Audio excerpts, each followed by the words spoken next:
All right, if you take a look at the Purdue website, you'll find this MLA style paper, research paper, on their site. And there are a bunch of things that you should be looking at here.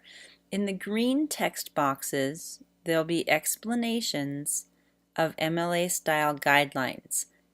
And in the blue boxes, you will see directions for writing and citing in MLA style.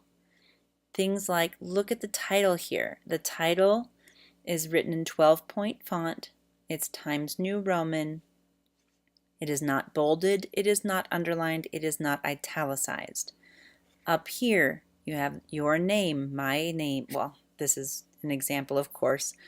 Class name, and then the date that it's written. Up here, your last name and a page number. There's no comma. There's no page. There's an explanation in each of these pieces about what's expected in your paper. All right, so that this would be a great paper to read first to get an idea of what you have to do in your paper. Also, there are things like headings. This is a heading. Here is a subheading.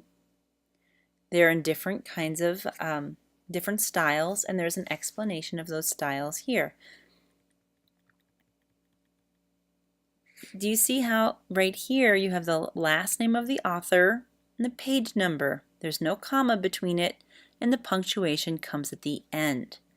So the period comes after the parentheses. There's nothing here. Also, many people struggle with block quotes. Let's find one to make sure you're okay. Over here we have the section of this book. Look at that. It's italicized here.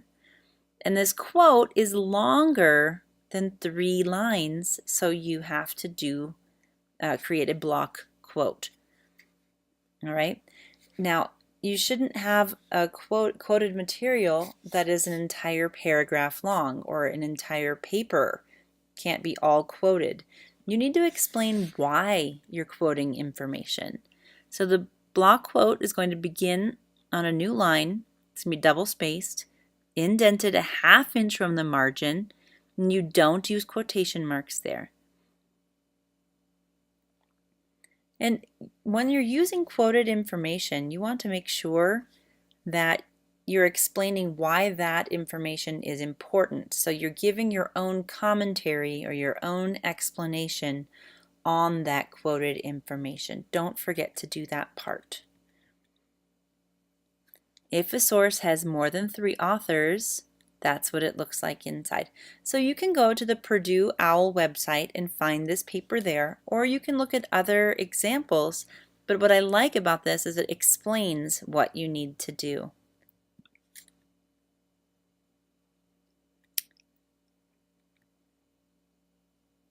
In the works cited, make sure all of your sources are in alphabetical order and that you follow all of the MLA citation rules.